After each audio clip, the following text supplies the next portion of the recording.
Queridos irmãos, queridas irmãs, que Jesus abençoe a todos nós e nos envolva em sua sublime paz. Antes de começarmos as nossas reflexões, eu gostaria de agradecer pelo convite, pela oportunidade de, pela primeira vez, estarmos aqui em Nova Europa, nesta casa. Em outros tempos já havíamos conversado sobre a possibilidade que não surgiu outrora, mas hoje aqui estamos, reencontrando alguns corações queridos e, naturalmente, conhecendo a novos, esperando que seja uma noite muito proveitosa para todos nós, embalados não só pela doce lembrança do Mestre, mas também do querido professor Eurípides Barçanufo, que é aí o patrono desta casa. Então, que eles nos inspirem em nossas reflexões. E vamos, no Evangelho do Mestre, a um dos mais conhecidos diálogos de Jesus, que foi transmitido aí aos séculos e registrado para nós apenas em um dos evangelhos. No Evangelho de João, que é conhecido pela sua singularidade, uma série de passagens de diálogos mais extensos, mais amplos de Jesus, que só se encontram ali no Evangelho de João. Dentre eles, aquele que está no capítulo de número 3 desse Evangelho, o conhecido diálogo entre Jesus e Nicodemos, no qual eles vão conversar a respeito de uma série de assuntos muito importantes, especialmente quando compreendidos por nós à luz do Espiritismo, quando com o auxílio da doutrina podemos decodificar, esmiuçar o que Jesus ali nos trouxe em princípio, que ali ele nos trouxe na forma de frases, muitas das vezes veladas, mas que traziam consigo um imenso conteúdo reflexivo que estava reservado ao tempo, pudéssemos mais tarde acessar com auxílio dessas chaves. E ali nós vamos nos deter especialmente num tema que é tratado por Jesus e que diz muito respeito a nós espíritas dentro dos assuntos que nós estudamos tão frequentemente, seja nas obras básicas, seja nas obras subsidiárias, enfim, no universo de raciocínios e pensamentos que o Espiritismo nos propõe, esse tema estará ali sempre muito presente, porque é um tema-chave para a compreensão da vida, conforme o Espiritismo nos mostra. É um tema essencial para que entendamos o próprio funcionamento do universo, da vida, da evolução, da obra divina como um todo. Então Jesus, nessa conversa com Nicodemos, em determinado momento, cunha essa frase imortal: ninguém pode ver o reino de Deus se não nascer de novo. Frase essa que viria em conjunto com uma frase subsequente que, de certo modo, a completa, a complementa, a desenvolve, que é quando Jesus então diz que ninguém pode entrar no reino de Deus se não nascer da carne e do Espírito, se não nascer da água e do Espírito, melhor dizendo. Ali ele se serve da expressão água para fazer uma referência à matéria, à encarnação propriamente. E aí, também a referência ao elemento espiritual, à renovação espiritual. Mas são duas frases, então, que se complementam. Na primeira, Jesus trata do ver o reino de Deus. Então, uma primeira instância, digamos assim, ou instância de aprendizado. Alcançar já esse horizonte, vislumbrá-lo. E aí, subsequentemente, nós temos entrar no reino de Deus, que aí já denota um passo além do que simplesmente ver, do que simplesmente considerar essa possibilidade, ter isso em nosso horizonte de compreensão. Mas é sobre essa frase que nós vamos nos deter, porque, claro, uma primeira dimensão, uma análise, pelo menos para nós espíritas, mais direta, nos leva ao conceito da reencarnação, que é apresentado para nós em O Livro dos Espíritos, como sendo aí já um dos fundamentos mesmo da compreensão de todo o Espiritismo, do funcionamento da própria evolução do ser, o progresso de todos os seres, passa necessariamente por esse conceito, por essa compreensão quanto à transmigração das vidas, né, dos seres em busca do progresso, em busca do Criador. Então, somos diretamente levados a essa interpretação quando analisamos essa passagem da ótica espírita. Relembramos passagens ou questões muito importantes de O Livro dos Espíritos, como, por exemplo, aquela que se encontra ali no número de 171 de O Livro dos Espíritos, questão número 171 de O Livro dos Espíritos, quando Kardec, então, perguntará aos benfeitores espirituais: em que se funda ou se fundamenta o dogma da reencarnação? É interessante que Kardec se utiliza da palavra dogma. Nós, na doutrina espírita, falamos, refletimos bastante sobre esse termo, dizendo, né, que no Espiritismo não podemos ceder a uma visão dogmática quanto à fé, justamente porque buscamos uma fé raciocinada e tudo mais. Mas por que então Kardec se serve da palavra dogma? Aqui é preciso entendermos o seu sentido original, no sentido de verdade, de uma verdade a que chegamos, uma conclusão verdadeira que chegamos a partir de todo um estudo, de toda uma consideração. No caso da doutrina espírita, baseada tanto nas evidências, isto é, no relato dos espíritos, nas informações que foram chegando do mundo espiritual de diversas fontes, por diversos médiuns, diversos espíritos, como também a partir de um raciocínio lógico, pautado no bom senso, no crivo da razão, que nos leva a conceber que sem a reencarnação a justiça divina não faria sentido. Então é dogma aqui não no sentido de uma verdade que é imposta, da qual não se pode duvidar ou que não se pode questionar. Pelo contrário, o próprio Kardec antes não considerava a reencarnação. Relutava em aceitar esse conceito, como ele mesmo revela em artigos da Revista Espírita. Quando ele vai falando do assunto, ele expressa, revela para nós um pouco da sua própria trajetória pessoal quanto ao tema, dizendo que a priori ele tinha resistências em aceitar aquela ideia, mas que foi vencido não só pelo relato dos espíritos, porque começou a surgir aqui e acolá a referência a essa ideia, a essa realidade, digamos assim, e ele então começa a se abrir a essa possibilidade. Por quê? Justamente porque não era um espírito dogmático, porque estava em busca da verdade e, portanto, aceitava as fontes que chegavam apontando para um determinado rumo. Primeiramente, o relato dos espíritos.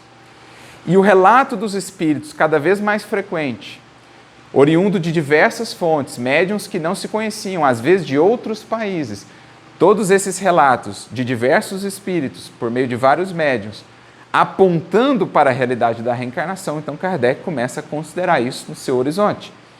E aí o outro elemento fundamental que levou, de fato, a aceitar aquilo e a fazer desse conceito um dos pilares da doutrina espírita. Não que ele seja da doutrina espírita, ele é da lei divina, é parte da lei natural, mas o espiritismo então o incorpora no seu corpo de doutrina. Por quê? Para além das informações da espiritualidade, dentro daquilo que Kardec denominou o controle universal do ensino dos espíritos, várias fontes, vários médiuns, várias localidades, vários espíritos, todos apontando para o mesmo sentido. Além disso, ele trouxe aquela reflexão ao âmbito do raciocínio lógico, pautado aí na razão, numa fé realmente raciocinada. E aí, baseando-se, por exemplo, nos atributos de Deus, Deus, para que seja Deus, precisa ser justo. E a sua justiça precisa ser suprema, a mais alta de todas as justiças. Portanto, qualquer coisa que arranhe essa justiça, que venha a negá-la ou a diminuí-la, deve ser algo analisado por nós como algo que se afasta da verdade. Então ele estabelece uma hipótese. Imaginemos que não exista a reencarnação. A que chegamos com essa hipótese? Raciocinando, chegamos facilmente a compreender que não é possível conciliar a ideia de um Deus plenamente justo com a ausência da reencarnação. Se todos temos apenas uma existência, como explicar a multiplicidade dos destinos? Mantendo um Deus justo. mantendo o atributo de justiça soberana e suprema de Deus. Como fazê-lo? Quando, olhando ao nosso redor, vemos os mais diferentes destinos. Alguns que vivem alguns poucos dias, meses, ao passo que outros viverão décadas. Alguns que já nascem com dificuldades, com limitações, com doenças congênitas, ao passo que outros têm por toda uma existência uma saúde, tantas possibilidades de realização que outros não tiveram. Como explicar isso? A ausência dessa paridade, se Deus é justo, se todos partiram ali do mesmo ponto e intentam o mesmo fim. Então vai se tornando cada vez mais difícil, mesmo impossível, conciliar essa hipótese, não há reencarnação, com o atributo de Deus. Ora, se Deus perde esse atributo, ele já não é mais Deus. Então, para que ele mantenha esse atributo inabalável, sólido, só há um caminho, o caminho da reencarnação. A reencarnação é necessária para explicar, de fato, a justiça divina. Foi assim que Kardec chegou até lá. Por isso, nesta questão mencionada, 171, ele faz a indagação aos espíritos.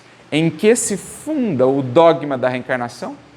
E a resposta dos espíritos reflete aquilo mesmo que Kardec viveu e experienciou. Dizem eles, na justiça de Deus e na revelação. Dois eixos, dois pilares, digamos, a sustentarem essa compreensão acerca da reencarnação, a introduzirem a reencarnação no corpo doutrinário do Espiritismo. Primeiro, a justiça de Deus.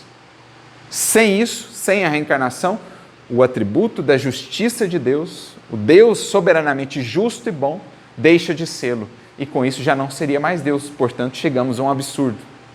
É um argumento, é uma abordagem lógica de que Kardec se serve muitas vezes ao longo de sua obra, que se chama redução ao absurdo. Eu proponho uma hipótese, analiso as consequências dessa hipótese. Se eu chego em algo que é absurdo, então eu concluo que a minha hipótese estava errada. Então ele propôs uma hipótese, não há reencarnação, analisou as consequências daquilo e viu que chega a um absurdo. Deus não seria justo, Deus não seria bom. Então ele volta e conclui que a hipótese não há reencarnação estava equivocada. Portanto, há reencarnação. Esse é um dos modus operandi, é um processo da lógica dos mais conhecidos na filosofia de todos os tempos e de que Kardec se serviu muitas das vezes, tomando como referência os atributos de Deus, que são, como ele mesmo diria no livro A Gênese, o eixo central, o crivo maior que nos é dado. Tudo que se afasta dos atributos de Deus, tudo que os arranha, os diminui, os nega, os tende a negar, se afasta também, por isso mesmo, da verdade. Primeiro aspecto, se fundamenta na justiça de Deus e também na revelação. Ou seja, os espíritos foram dizendo a ele. Os espíritos, várias fontes foram trazendo para ele essa informação e ele, então, consolidou-a como parte do corpo doutrinário do Espiritismo. Então, isso para nós, espíritas, que já tenhamos o básico ali do estudo acerca do Espiritismo, é algo muito natural. Entendermos essa frase de Jesus, o nascer de novo, como sendo uma referência à reencarnação, sem o que, de fato, não há progresso, não chegaremos à meta, que é a condição de espíritos puros, bem-aventurados, sem que passemos por muitas e muitas reencarnações, ou encarnações, como queiramos. Então, isso para nós é ponto consolidado, embora a visão mais tradicional acerca do Evangelho, das lições de Jesus, digamos, a teologia clássica, assim não tenha visto. Não enxergaram muitos dos que nos antecederam, ou muitos de nós em outros tempos, quando elaborávamos ali com as interpretações do Evangelho, não enxergamos ali essa ideia, porque construímos um outro caminho interpretativo acerca da salvação, acerca da tarefa de Jesus junto ao mundo ou junto a nós outros, enfim. Não vamos entrar tanto nesses meandros, mas para nós espíritas, essa interpretação é talvez a primeira a se realçar do texto. No entanto, ela não é a única. E vamos notar que a interpretação que a visão mais tradicional deu ao texto, ela também tem a sua razão de ser. ela também faz sentido para nós espíritas. Porque, em geral, como entenderam essa frase de Jesus, aqueles que tinham uma outra visão acerca, por exemplo, do processo da salvação. Temos uma encarnação somente e a salvação se dá por outras vias que não a jornada multissecular pelas várias reencarnações e tudo mais. Como eles entenderam essa frase? Como sendo um convite à renovação, de fato, da criatura. Um nascer de novo dentro da própria vida. E para nós espíritas, essa compreensão também fará muito sentido. E, aliás, terá uma importância capital. Porque se ficarmos só com o horizonte das reencarnações, das múltiplas que já tivemos, das múltiplas que teremos, podemos incorrer num risco muito grave para nós espíritas. E essa frase, com essa outra ótica pela qual podemos abordá-la, ela vai atuar justamente nesse sentido, convidando-nos a um aproveitamento da atual encarnação, do tempo que agora temos, não projetando tudo o que temos a fazer para o futuro, para as reencarnações que certamente teremos. Isso é fato, mas isso não deverá ser para nós justificativa para deliberadamente postergarmos realizações que podem e devem ser efetuadas desde já. E é a partir desse outro prisma que nós vamos abordar essa tão conhecida frase de Jesus. Numa reflexão que nasceu para nós a partir de uma mensagem que líamos há algum tempo, mensagem de André Luiz, que se encontra no livro O Espírito da Verdade. É uma parceria, esse livro, entre Chico e Valdo Vieira, também entre Emmanuel, André Luiz, outros espíritos comparecem nessa obra. E no capítulo de número 92, o André Luiz tem uma mensagem chamada O Espiritismo e Você, convidando-nos, naturalmente, a uma reflexão quanto à nossa relação com o Espiritismo. Será que, de fato, temos extraído da doutrina tudo o que ela pode nos dar? Será que já ultrapassamos simplesmente a condição de termos adentrado na doutrina espírita sem que ela ainda tenha adentrado em nós, tanto quanto seria de se esperar? Então é preciso a todo tempo estejamos analisando em que pé está a nossa relação com o Espiritismo. O quanto o Espiritismo já conseguiu, de fato, aquele que é o seu intento maior, a nossa renovação para a vida maior, para a vida eterna. Inclusive, o André Luiz tem uma outra mensagem, mais ou menos no mesmo termo, aqui nos mesmos termos, desta feita no livro Opinião Espírita, no capítulo de número 1, quando, fazendo uma reflexão acerca do que o Espiritismo tem feito, produzido em nós, ele, logo ao início da mensagem, já começa dizendo assim, espírita que não progride, ele dá até um período ali para a gente ter uma base maior de análise, espírita que não progride em 3 anos, encontra-se estacionário. O que ele quer dizer com isso? Se eu olho para trás e analiso mais a fundo, sinceramente, a minha versão 3 anos atrás e não encontro assim tantas mudanças em relação à minha versão de hoje, o sinal de alerta já deve se acender dentro de mim. Que aí ele segue nessa reflexão com uma série de perguntas. Sou hoje mais paciente do que era há algum tempo atrás? Leio hoje mais do que lia há algum tempo atrás? Tenho hoje mais predisposição a servir do que tinha há algum tempo atrás?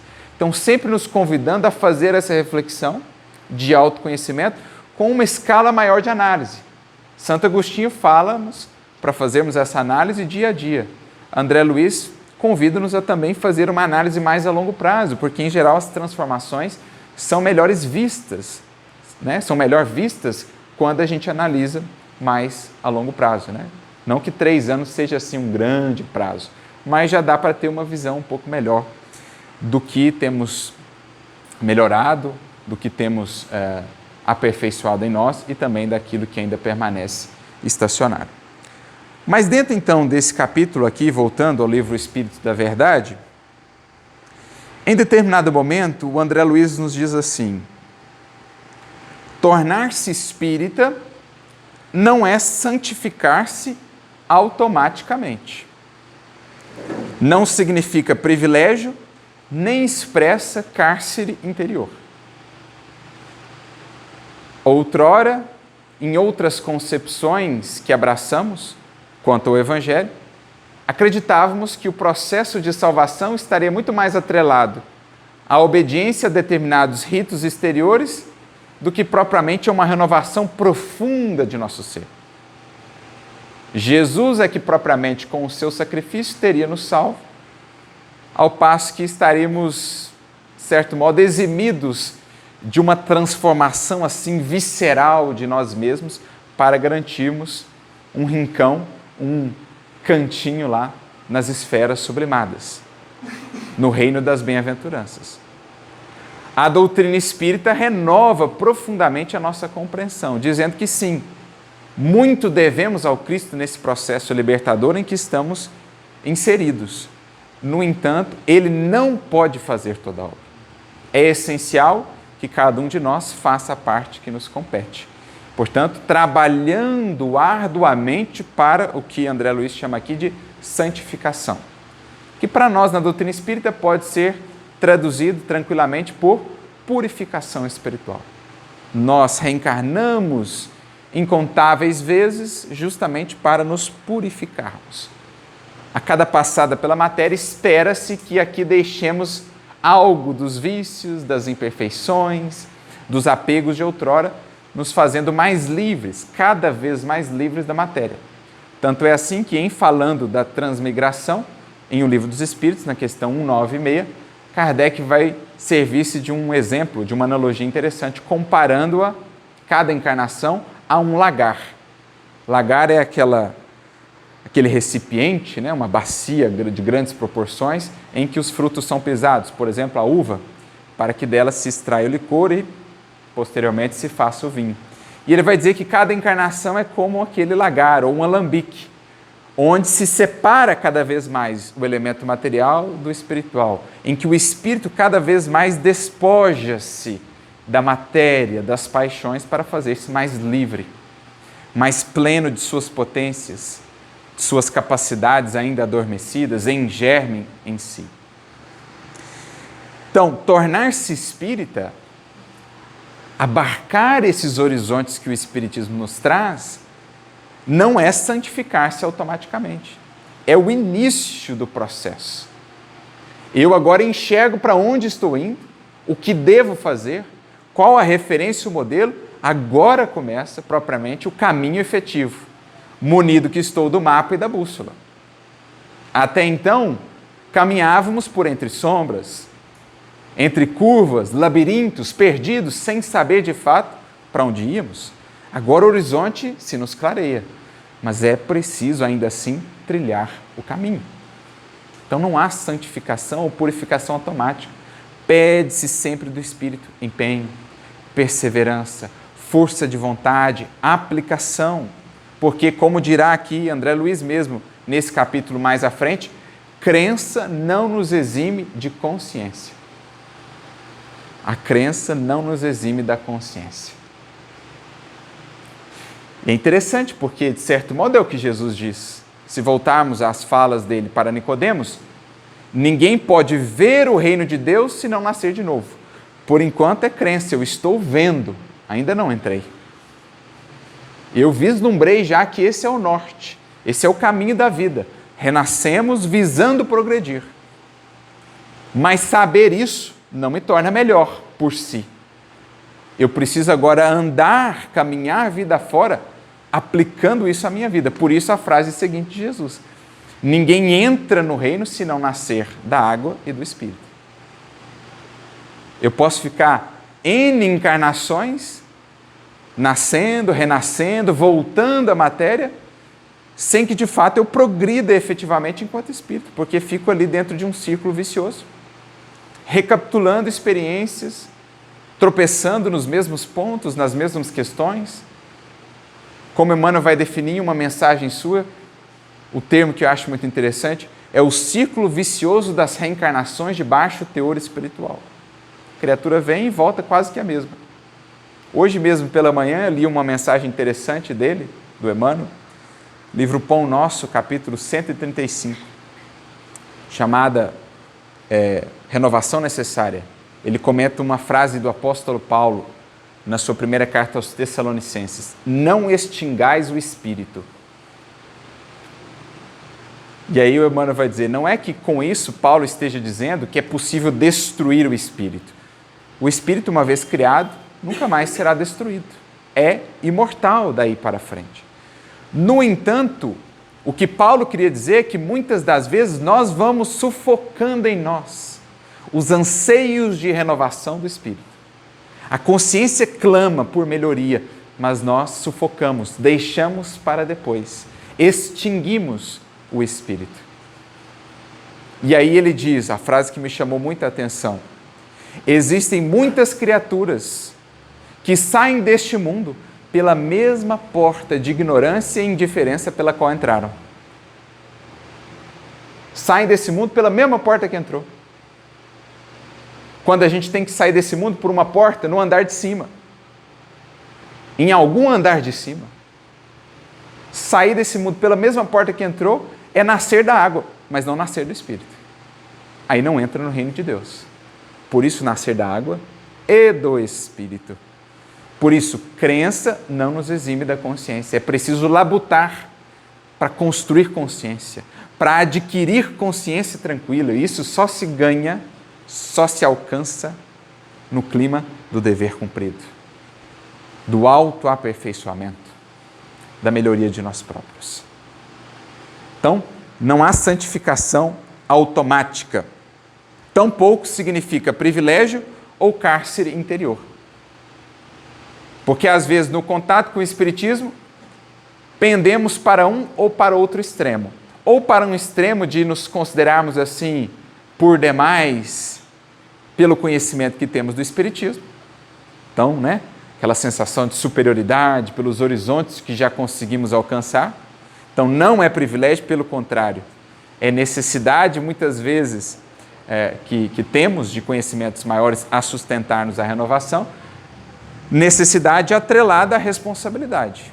Então, não significa privilégio, mas também não pode significar cárcere interior.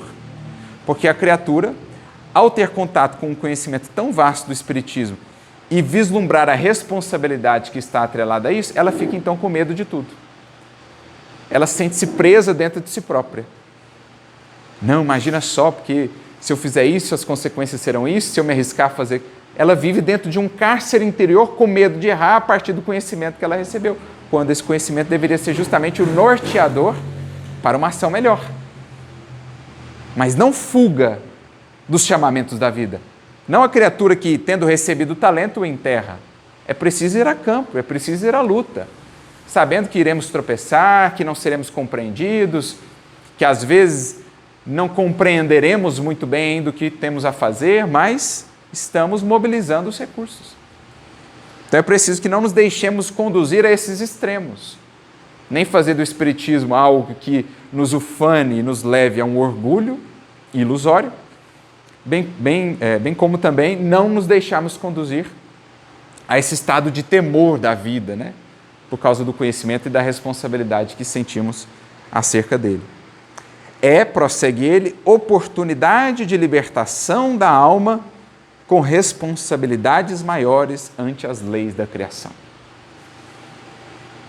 Então é isso, o Espiritismo é uma dádiva divina, mas nós precisamos analisar como a recebemos. Alguns, em a recebendo, sentem-se insensados e são tomados pelo orgulho e pela vaidade. Se perdem nesses termos. Outros, em a recebendo, sentem-se agora com um imenso fardo nos ombros, temerosos, com medo de tudo, e acabam fugindo aos deveres, aos chamamentos da vida, à luta que também nos é necessária. Perdem-se nesses termos. Agora, a alma que está buscando, com lucidez, com sinceridade, com humildade, crescer, aquele que se enxerga como aprendiz, aquele que está disposto realmente a estudar, aprender e servir, esse recebe o Espiritismo como chave libertadora. Nem deixa-se tomar pelo orgulho, nem deixa-se tomar pelo medo. Não lamento o conhecimento adquirido, porque agora, mais responsabilidade, pelo contrário. Posso enxergar mais responsabilidade como algo ruim ou como algo ótimo, compreendendo, por exemplo, que agora a chave da felicidade está em minhas mãos. Que agora o meu destino depende de mim, das minhas escolhas, à luz desses conhecimentos. Ou posso achar que essa responsabilidade é só um fardo que me esmaga. Vai depender da postura do coração, da receptividade. Então, é o que André está dizendo. E aí ele traz a frase que mais se destacou ao nosso olhar quando limos esse capítulo, que tem tudo a ver com o início ali da nossa reflexão, lembrando o diálogo de Jesus com Nicodemos. Receber o Espiritismo, ter contato com o conhecimento espírita, é reencarnar-se moralmente de novo, dentro da própria vida humana. Olha aqui um outro sentido que está ali embutido na fala de Jesus. Por um lado, óbvio, natural, ele fala das muitas reencarnações que todo espírito terá na jornada ascensional. Mas isso não significa que ele também não esteja falando de um renascer dentro desta vida, que é absolutamente essencial quando lidamos com o Evangelho. E que para nós espíritas, em especial, é um antídoto contra uma tentação, contra uma tendência que pode existir em muitos de nós, que é, em sabendo das múltiplas reencarnações que ainda temos, deixarmos para depois. Internamente nos justificarmos perante os nossos problemas, perante os nossos desvios, perante as nossas imperfeições, dizendo: mas esse aqui está muito difícil agora, deixemos, portanto, para depois. Já que temos tantas e tantas reencarnações, deixemos para depois. Quando Jesus, por essa frase mesma, que alude à reencarnação, também nos diz: meu filho, minha filha, renasce agora. Começa agora. Para que esperar uma outra, cujas condições você não consegue sequer sondar quais serão? Quem estará contigo? Onde estarás? Que conhecimento terás acessado nessa futura reencarnação? O que está no teu horizonte, no teu radar, agora, é justamente aquilo que já tem condições, enquanto espírito, de trabalhar. Se já consegues reconhecer aquilo, se aquilo já entra no teu radar de compreensão e consciência, é porque já estás habilitado a lidar com esse tipo de conhecimento, com esse tipo de responsabilidade, com esse tipo de tarefa, com esse tipo de testemunho, com esse tipo de renovação. Isso me faz lembrar um diálogo interessante que está registrado no livro Obreiros da Vida Eterna. O caso ali de Gotuso, irmão Gotuso. Ele é apresentado, se não me falha a memória, no capítulo 5 do livro, mas esse diálogo está um pouco mais à frente, acho que no capítulo 9. É um diálogo entre ele e a sua mãe, que era um espírito mais adiantado e que vem de esferas superiores para conversar com ele, que trabalhava numa espécie de colônia, de posto avançado de auxílio mais próximo da crosta terrestre. Ali eles recebiam, portanto, espíritos ainda muito materializados, muito presos à vida na matéria, para darem um primeiro suporte, um primeiro tratamento, preparando-os para depois subirem a outros planos, a colônias onde pudessem estudar e se elevar um pouco mais. Só que ele estava ali já há muito tempo. E ele vivia meio que numa simbiose entre o mundo espiritual e o planeta Terra, a vida material, da qual ele não conseguia ainda se apartar de todo. Então, o André Luiz fica meio impressionado, assim, com o caráter do consultório dele, assim, que parecia um consultório da Terra, ainda meio materializado, assim, quando ele tirava alguns dias de descanso, em vez de subir ou procurar esferas mais elevadas e tal, ele ia descansar na terra. Então o André nota que alguma coisa ali não estava muito assim ajustada. E isso fica claro quando então a mãe desce de esferas superiores e vem dar um bom puxão de orelha no filho, dizendo: olha, você está aí, o seu trabalho aparentemente é nobre, né? Porque ele estava ali atendendo aos sofredores, aos transtornados que ele chegava. No entanto, meu filho, você sabe que no fundo você está fugindo de subir. Porque para subir você sabe que vai ter que lidar com algumas coisas que você não quer ver, que você já vê, mas que nega, esconde. Porque ele trazia ressentimentos ainda do plano material, em relação à família, à esposa, algumas coisas, alguns apegos. E ele sabia que aquilo estava lá, a consciência de algum modo alertava, mas ele tentava abafar a consciência mergulhando naquele trabalho mais material, justificando para si mesmo o fato de não subir. E a mãe vem e diz: não querer subir, meu filho, é um pecado. Como queres ajudar os outros a se libertarem sem que você se liberte de si mesmo? E aí ela traz a frase que muito se coaduna com o que estamos analisando aqui. Ela diz assim: você já é um trabalhador com o direito de conhecer os seus erros. Então, gente, conhecer os nossos problemas, as nossas imperfeições, é um direito que a gente adquiriu a duras penas. O alto nos considerou aptos já conhecer isso que nós conhecemos de nós hoje. Porque tem coisas que nós ainda não conhecemos de nós, que o alto entende que ainda não temos o direito de conhecer, porque ainda não estamos prontos para conhecer. Mas se eu já conheço, é porque já está no meu radar, no meu horizonte de consciência, e eu já tenho condições de lidar com isso. Como, portanto, alegar que deixaremos para depois? Quando o tempo está aqui, a oportunidade está diante de nós, com o conhecimento espírita, com o conhecimento do Evangelho. Você está informado disso. Por quantas encarnações não sabíamos disso? Do propósito da vida, do porquê estamos aqui, do porquê sofremos, de para onde estamos indo, do porquê essas pessoas estão comigo no caminho. Por quantas encarnações passamos sem que isso estivesse claro para nós, mas hoje está. Temos, portanto, uma ideia do valor da atual encarnação com os conhecimentos que detemos. Como, portanto, ousar dizer ou argumentar: isso aqui fica mais para frente. Pode até ser que a realização completa se dê mais à frente, mas a teremos começado desde já. No esforço diário, perseverante. E esse ponto é tão fundamental que o próprio Kardec fez questão de trabalhá-lo em O Livro dos Espíritos, porque ele sabia que esse assunto, essa pergunta surgiria. Então, na questão 195 de O Livro dos Espíritos, quando ele trata da transmigração, das existências, ele pergunta assim: olha, mas essa crença, a crença na reencarnação, ela não é tal que pode induzir certos indivíduos a perseverarem no mau caminho, confiantes que estão de que terão muito tempo para emendar-se depois, ou seja, tantas encarnações quantas precisarem? Esse conhecimento, essa informação não pode induzir as pessoas a isso?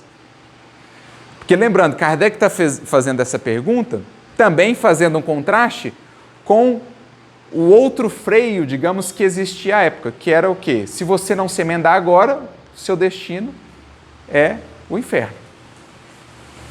A doutrina espírita alarga os horizontes, mas ela também não diz, de modo algum, que não existam consequências dessa fuga ao dever, dessa fuga à melhoria. Então os espíritos começam respondendo assim: olha, aqueles que assim pensam não creem em nada. É impactante a resposta dos espíritos. Esse indivíduo que assim pensa, ele ainda não crê na reencarnação. Ele, no máximo, está informado. Porque se cresce, se tivesse alcançado toda a explicação em torno da reencarnação que o Espiritismo nos traz, de modo algum ele conceberia isso. Porque, primeiro, ele saberia que o tempo é valioso por demais para desperdiçá-lo, que essa oportunidade que ora temos conscientes, com o conhecimento espírita, é por demais valiosa para simplesmente não aproveitá-la ao máximo de nossos esforços. Então eles dizem isso a Kardec, olha, a crença no inferno para esse indivíduo serviria tão pouco quanto a reencarnação, porque ele não está disposto a mudar. Então não importa se o que ele enxerga é o inferno ou a reencarnação, se ele não estiver disposto a mudar, ele não vai mudar. É isso que eles querem dizer. Ele ainda não alcançou toda a profundidade do que o Espiritismo nos traz acerca da reencarnação. Não é só nascer outras tantas vezes. É compreender que cada existência é solidária entre si.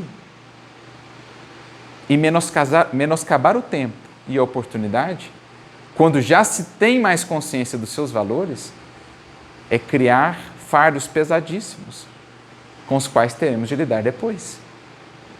Por isso, muitas das vezes, o que os Espíritos nos dizem, muitos daqueles que retornaram, né, companheiros outrora de ideal da doutrina espírita enquanto encarnados, muitas das vezes o lamento mais recorrente, mais frequente, o tempo perdido. A oportunidade que não foi tão aproveitada quanto poderia ter sido. E aí eles prosseguem na resposta a Kardec dizendo o seguinte, olha, pode-se até esperar esse tipo de postura de um espírito ainda muito materializado ou imperfeito, né? De querer ficar postergando. Ele sabe que existe a reencarnação, sabe, de alguma maneira está, de certo modo, informado do valor de cada encarnação, mas atento, distraído com as coisas mais imediatas do mundo, satisfações mais imediatas do mundo, dá mais valor a elas do que ao aproveitamento do tempo na melhoria de si mesmo. É até de se esperar, dizem os espíritos, de algum espírito mais materializado. Mas, à medida que se desliga da matéria, outra é a sua maneira de ver. Outra, bem distinta, é a sua maneira de ver. E aí nós temos uma pergunta muito similar, um pouco mais à frente, que vem ao encontro, que vem complementar esta mesma. Questão 266 de O Livro dos Espíritos, agora Kardec está falando com os benfeitores sobre a escolha das provas. Então o espírito está no mundo espiritual, preparando-se para retornar, ele vai escolher as provas. Está lá conversando com seus benfeitores e tal, ele participa, né? Um espírito mediano já de evolução, ele participa da sua preparação, do seu planejamento reencarnatório. E aí Kardec pergunta assim, se ele participa, não é natural, portanto, que ele escolha as provas mais fáceis? Não é uma pergunta óbvia? Não é natural que a criatura que está ali planejando queira uma vida mais amena, uma vida mais tranquila? E os espíritos respondem assim, para vós pode parecer que sim, para o espírito não. Desligado da matéria, cessa toda ilusão, e outra é a sua maneira de pensar. Isso aqui é fundamental, gente. O André Luiz disse na frase para nós, conhecer o Espiritismo é reencarnar-se moralmente dentro da própria vida, ou seja, o quadro de valores que o Espiritismo vai nos trazendo e o empenho que vou aplicando em minha própria vida para desenvolvê-los em mim, para nortear a minha existência a partir deles, vai estabelecendo para nós uma nova maneira de pensar. Isso é muito importante compreendermos. O Espiritismo está construindo em nós uma nova maneira de pensar. Quanto mais a ele nos aplicarmos de fato, renascendo desde já, mais essa nova maneira de pensar vai se incorporar, vai se consolidar em nós. E mais saberemos aproveitar cada encarnação, não deixando que o tempo simplesmente passe por nós, a oportunidade, a ocasião. E qual é essa nova maneira de pensar? À medida que vamos nos desligando da matéria. Então é simples de entender. Surge uma proposta tentadora. Por mecanismos escusos, pelas vias da corrupção, o espírito tem a possibilidade de auferir mais dinheiro. O espírito muito ligado à matéria, como ele vai pensar? Ele vai pensar em termos de consequências? Não. Ele vai pensar em termos de imediatismo. Isso vai me proporcionar agora mais prazer. A riqueza vai me proporcionar agora mais possibilidades, mais favores, etc. E pronto, ele decide a partir disso, porque o seu raciocínio passa primeiro pelo que é material. E, portanto, pelo que alcança a matéria, pelo que é sensorial, pelo que é mais imediato, pelo que é mais efêmero. Ele raciocina nesses termos. Ele não pensa a longo prazo, ele não tem ainda esse modo de pensar a partir de outros valores, em que se preze mais o que é íntimo, o que é perene, o que é consciencial, do que aquilo que é simplesmente sensorial, efêmero ou passageiro. Então, surgiu a possibilidade de ampliar o prazer, de ampliar o poder, de ampliar aquilo que gratifique, que satisfaça o que nele é material. Ele acede, ele aceita, ele faz. Isso vale lá para corrupção, envolvendo dinheiro, isso vale para conseguir um cargo em que ele passa por cima de outras pessoas, sem escrúpulos, isso vale para uma traição afetiva em que por alguns minutos de prazer ele passa por cima do sentimento de outra pessoa, porque ele está pensando dentro desses moldes materiais. O horizonte dele é estreito. Agora, desligando-se da matéria, o espírito passa a pensar em outros termos. É tentador, surge a possibilidade de mais prazer, de mais dinheiro, de mais facilidades. No entanto, a que preço? Prazer de alguns instantes, de alguns anos, de uma vida inteira que seja, mas a me custar quantas existências retificadoras depois? Então vai mudando por completo a maneira de pensar do espírito, à medida em que ele se aprofunda no conhecimento espírita e principalmente se entrega à prática espírita, renascendo desde já, não esperando futuras reencarnações para levar ao campo da aplicação o que ele já conseguiu acessar agora, em termos de conhecimento. Muda também a sua perspectiva quanto àquilo que é incômodo. O espírito muito ligado à matéria vai, a todo custo, tentar eximir-se de qualquer incômodo que surja. A convivência incomoda? Afasta. A enfermidade surge gerando incômodo, gerando ali desagrado? A todo custo eu tento, ou me revolto com relação a essa enfermidade, né? Busco de todo modo sanar essa enfermidade do ponto de vista mais material, por exemplo, sem analisar o que ela me convida a refletir em termos espirituais, por exemplo. Então vou lá, surgiu a dor, dá logo um remédio para dirimir a dor, mas não vamos estudar as causas da dor. Essa é a visão muito atrelada à matéria. Agora, aquele que já está vendo conforme o pensamento transformado pelo Espiritismo, ele pensa, puxa, a convivência é difícil, mas o que ela pode me proporcionar? Mais paciência, mais compreensão humana. A enfermidade é difícil. Não vou simplesmente buscar sanar a dor exterior, física, sem olhar o porquê, talvez o que está por detrás disso. Vamos aprender com ela então. Não vou aqui me deter em revolta, em lamentação, vamos estudar.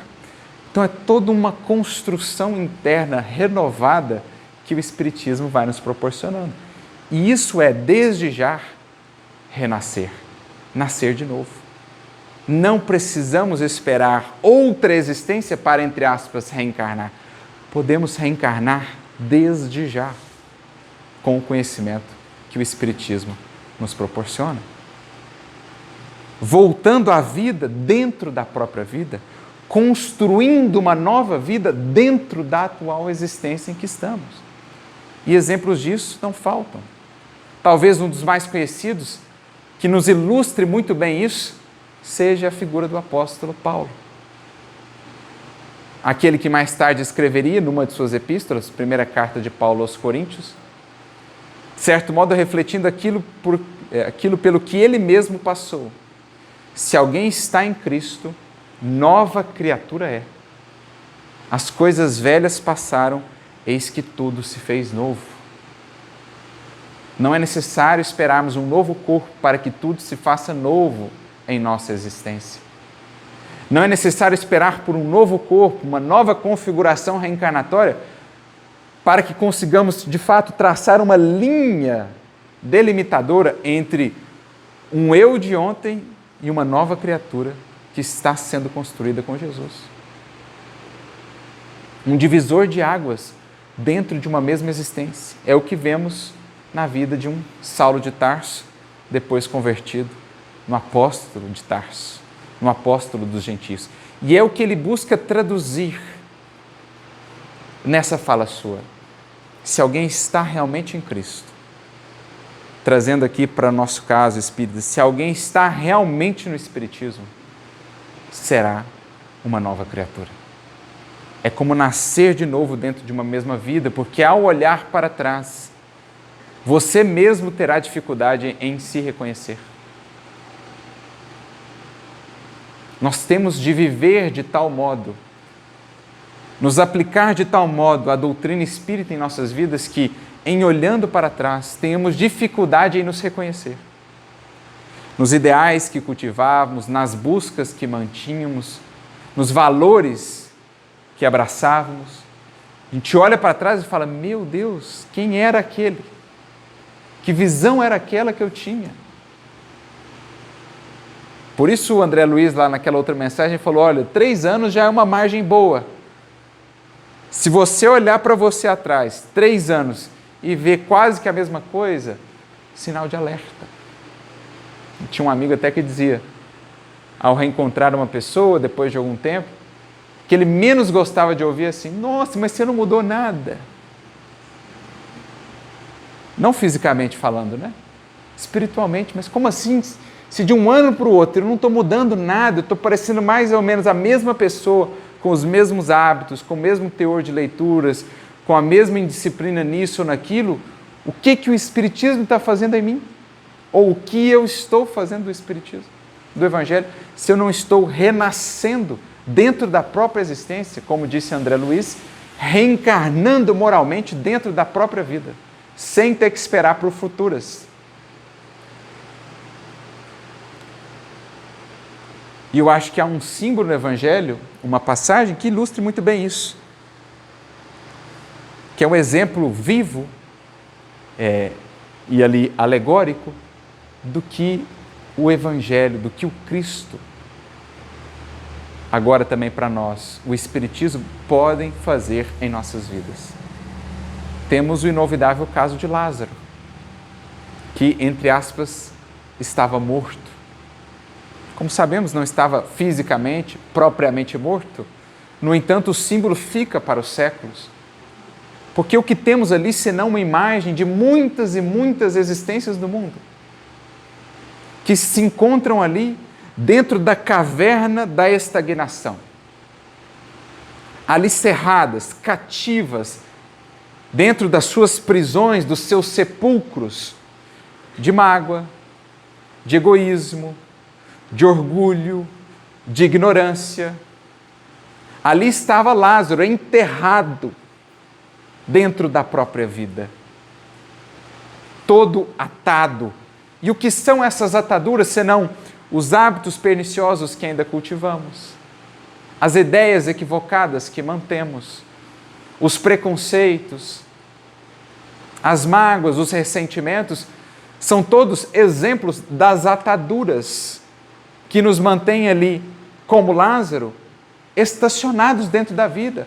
E permanecer estagnado diante da vida do tempo não será estar morto, já que a vida é dinamismo, é movimento, é progresso, é ascensão. Não é a água parada um símbolo da morte, da enfermidade, do adoecimento, da impureza, ao passo que a água que corre não é um símbolo de água viva, que fecunda, que vivifica, que alegra, que canta por onde passa? Não são símbolos de que Jesus muitas vezes se serviu? Assim também a nossa vida. Permanecermos os mesmos quando o tempo passa por nós, tão rico de possibilidades, é estarmos na condição de Lázaro. A vida progride, outras pessoas progridem, e nós permanecemos estacionados.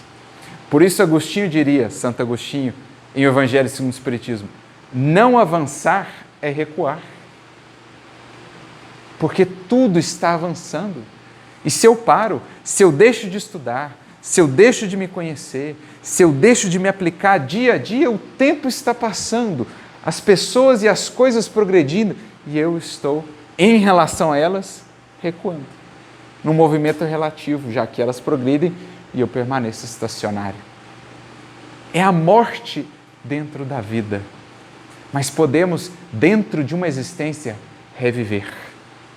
Voltar à vida, ao contato e ao chamado de Jesus.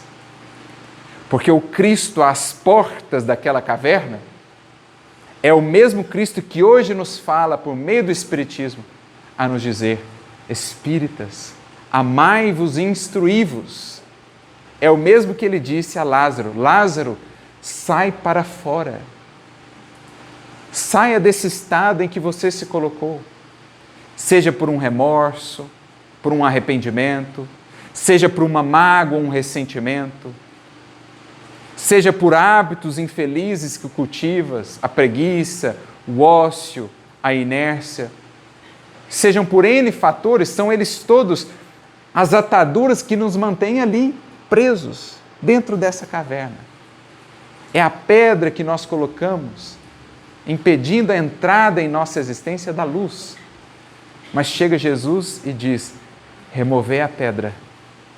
E a sua voz ecoa dentro de nós, pelas palavras do Consolador, a nos dizer: meu filho, minha filha, você que sente que está aí estagnado, numa culpa, numa mágoa, num arrependimento, você que sente que a vida está passando por você e você de alguma maneira parado, não percas a oportunidade.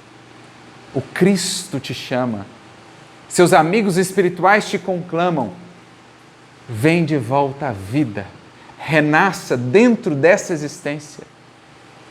Ainda que nos faltem poucos anos até o retorno à vida espiritual, são anos já por demais valiosos para serem desperdiçados. Podemos começar agora o que não foi começado até ontem. Não podemos voltar lá atrás, mas daqui podemos preparar um novo amanhã. É o que o Espiritismo nos diz todos os dias. Não esperemos, portanto, novas reencarnações em condições que não podemos abarcar. A primeira e mais fundamental reencarnação que devemos aproveitar é justamente essa em que estamos inseridos, a possibilidade de, desde já, reencarnarmos, a tal ponto que não sejamos reconhecidos por nós próprios no que éramos ontem ou por aqueles que convivem conosco. Esse será o maior indicativo de que temos, aí sim, uma vida em curso, uma vida que se expande, uma vida que abunda porque não cessa de se renovar. Por isso recordamos uma mensagem de Emmanuel no livro Fonte Viva, capítulo 96, justamente com esse título: renasce agora, né? Não esperes o amanhã, poderíamos acrescentar. Ele comenta essa frase de Jesus a Nicodemos: ninguém pode ver o reino de Deus se não nascer de novo. E em determinado momento ele nos diz: conserva do passado o que for belo, bom, nobre e justo, mas não guardes do pretérito os detritos e as sombras, ainda mesmo quando estejam mascarados com um revestimento encantador. Às vezes a gente fica preso no passado, o equívoco que a gente deixou de cometer, mas que ainda gostaria de estar cometendo. A gente está preso lá ao passado, porque era agradável, porque nos satisfazia, mas já sabemos que aquilo não é a proposta para nós hoje, ante o que já conhecemos. Então, é aparentemente encantador, era agradável, mas não nos serve mais, porque agora nos voltamos para frente, para o futuro, para a vida abundante que Jesus nos apresenta e nos propõe. Então, do pretérito, guardes o que for belo, bom, nobre e justo. Não te prendas às culpas, transforme-as em responsabilidade, em trabalho, como Saulo o fez. Imagina só se ele ficasse preso às sombras do pretérito. Mas diante de Jesus, ele diz: Senhor, que queres que eu faça? O coração que se abre ao novo, que troca culpa por responsabilidade, que troca a vida sombria de outrora pela vida luminosa, repleta de esperança e possibilidades de agora com Jesus, preparando por vir. E segue adiante, como ele diz mais à frente: deixa-te reviver cada dia na corrente cristalina e incessante do bem. O bem, meus amigos, é uma corrente cristalina e incessante. Associarmos-nos ao bem e encontrar a força da vida que nos empurra à renovação. Fugirmos ao bem é cairmos na água parada, na estagnação, onde se forma a enfermidade, onde se acumula a sujeira. Permitirmos que o bem flua por nós é permitir que ele nos lave e nos purifique, que a vida se renove em nós. Fugirmos ao bem é cairmos no poço da estagnação, onde a mágoa, o ressentimento, a culpa se nos acumulam e nos adoecem, mantendo-nos cativos. E então ele conclui: renasce, não amanhã, não só nas futuras reencarnações, renasce agora, em teus propósitos, deliberações e atitudes, trabalhando para superar os obstáculos que te cercam e adiantando, antecipando a vitória sobre ti mesmo, a mais elevada, a mais sublime, a mais valiosa de todas as vitórias. Que, portanto, na nossa atual condição, identifiquemos, saibamos identificar quais são ainda as nossas ataduras, o que nos faz estar como Lázaro dentro daquela caverna, e que possamos ouvir, por meio das palavras do Espiritismo, que nos relembra as palavras de Nosso Senhor, mais uma vez a voz eloquente e sublime de Jesus, que nos convida: Lázaro, sai para fora, Lázaro, vem para a vida. Que Jesus nos abençoe a todos, muita luz e muita paz.